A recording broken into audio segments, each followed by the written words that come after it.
Are we ready to start? Everyone's waiting. All good. Is it me? Am I on? No, it's not you. You're not on till chapter 6. Oh, hello. Let me introduce myself. I'm Lionel. Get down, I told you. It's not you yet. Well, that's not fair. Whose story is this anyway? You're not on till chapter 6. It's only right that I'm on first. Just remember who's the king around here. Everybody knows that the lion is the king of the beasts. I think you'll find that I am the king around here, not you. What? Who are you? You're a bit thin on top to be a real king. I can assure you that I am the most powerful king there is. The name is Nebuchadnezzar. Don't forget it. That's spelt N-E-B-D, no, U-C-D something Z, or something. Anyway, it's King Nebuchadnezzar, king of Babylonia and everywhere else. So, sling your hook. We'll see who's king. He's still thin on top. Crown or no crown? Now, let's see. Where can we invade today? I wonder. I've already taken Jerusalem under my control, and I've helped myself to some of the treasures from their temple. Just a few silver cups and things, very nice. I've put them in my trophy cabinet. Ooh, what about bringing some of those young Hebrew lads back to my court to work for me? What an excellent idea, even though I say so myself. Ashpenaz! I've got a job for you. I'm on it, Your Majesty. Good. I can't wait to see who he brings. You lads are just what King Nebuchadnezzar is looking for. You are going to learn to speak the Babylonian language and learn all about our culture, our way of life, and our gods. We will also give you new names. So which one are you? I'm Daniel. Right. I'm going to call you Belteshazzar. You can call me what you like, but I will always be Daniel. What was that? Pity I couldn't bring my spaniel. No dogs allowed, I'm afraid. Okay, from now on, you three will be called Shadrach, Meshach, and Abednego. Have you got that? Yes, sir. You and the other young men are going to receive training so that you'll be ready to enter the service of our great king Nebuchadnezzar in 3 years' time. So, in order that you will become fit and strong, the king has assigned you special food and wine from his own table. Here it is. Come and eat. But, sir, there are all sorts of food here which God has told us we must not eat. Such foods are unclean, and we would be unfaithful to God if we broke his rules.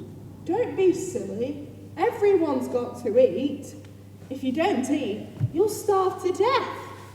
We can just eat the vegetables. We won't eat the meat, and we will only drink water. God will look after us. But it is essential that you eat the food the king has provided, or you won't be as fit and healthy as all the other young men. Why don't you just let us give it a try?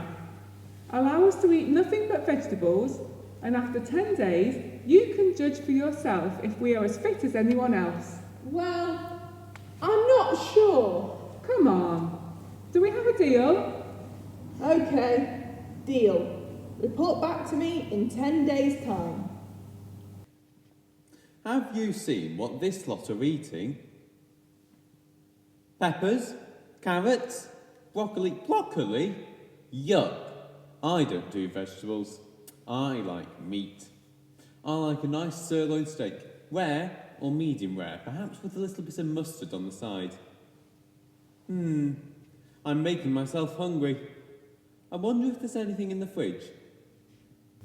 Well, what do you think? Well, we've eaten only vegetables, nothing else. Wow, I'm impressed. You all look great. Well, from now on, you can forget the king's food and just stick with the Brussels sprouts or whatever it is you've been eating. I really am surprised that you can survive on vegetables alone and keep that fit. But we are not alone, are we? God is with us. Who is this God you keep going on about?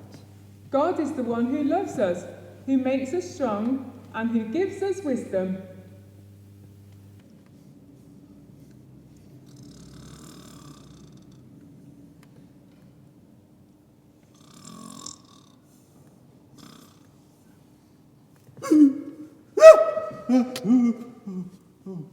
Oh dear.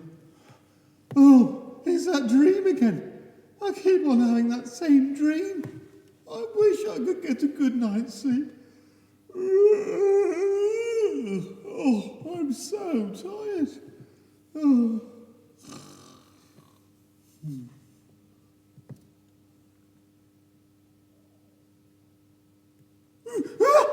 There it is again. I get it every night, and I don't know what it means. Oh, I think someone's trying to tell me something, but what?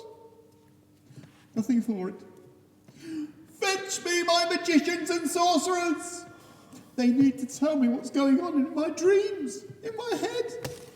And am I going mad?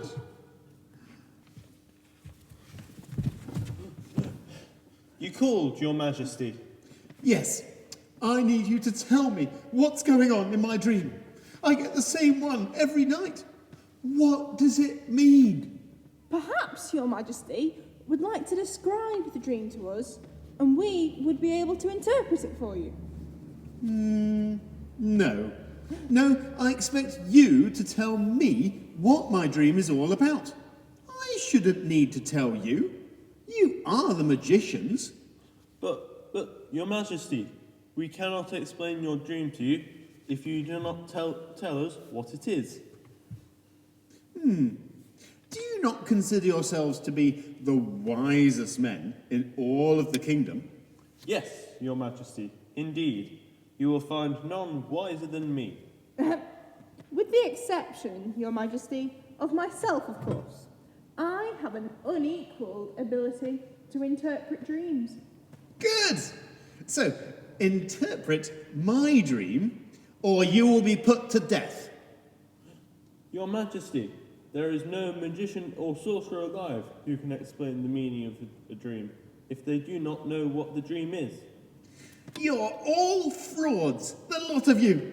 Get out of my sight. Ha! God, I want all the magicians, sorcerers, enchanters, astrologers, and self-appointed wise guys put to death. And you can include all those young Hebrew men in that order as well. Yes, Your Majesty. As you command, Your Majesty. Have you heard? We are all to be executed. The king has been having strange dreams, and he expects his wise men to guess what the dreams are. Never mind tell him what they mean. But only God knows what goes on in a man's thoughts and dreams. No mere mortal can ever be that wise. How right you are, Shadrach. All wisdom comes from God. King Nebuchadnezzar trusts in his silly false gods and tricksters and con artists who pretend they have magic powers. If only the king would learn to love God and trust him. We should all pray that God gives us the wisdom to explain the dream to him. Then maybe he will spare us from death. Yes, Daniel, we must pray very hard, and then perhaps you would be able to go to Nebuchadnezzar and help him. Your Majesty, I understand that I and my 3 friends have been condemned to death along with your magicians and sorcerers. However, I have come before you today in order to explain your troublesome dream to you. Excellent. So what makes you able to do this when no one else can? Your Majesty, it is not through my own ability that I can do this, but through the wisdom given to me by God in a vision. Well, go on then. Put me out of my misery. In your dream, you saw a dazzling giant statue with a head of gold, a body of silver, thighs of bronze, and legs and feet of iron and clay. That's right. I did. Go on. Then a rock appeared and struck the statue on the feet, and the statue fell over and broke into pieces. Then the pieces of the statue blew away, and the rock turned into a huge mountain which filled the whole world. That's exactly how it was. So, what does it mean? Well, Your Majesty, your kingdom is represented by the head of gold, but after you will come 3 more kingdoms. Those are the silver bit, the bronze bit, and the iron and clay bit. However, all of those kingdoms will be destroyed and replaced by a kingdom which can never be destroyed. And that is the rock which becomes the mountain. So, what is this kingdom that will never be destroyed? Your Majesty, that kingdom is the kingdom of heaven, and God is the king in the kingdom of heaven, and it is God who has enabled me to reveal the meaning of the dream to you. You and your God have made me a very happy man. I'm going to reward you by putting you in charge of all of my wise men. And I will make your 3 friends, Shadrach, Meshach, and Abednego, officials in my kingdom of Babylon. Well, what did you think of that? Despite only eating vegetables, they're all still alive. Perhaps next week we'll discover how they get on in Babylon. See you then.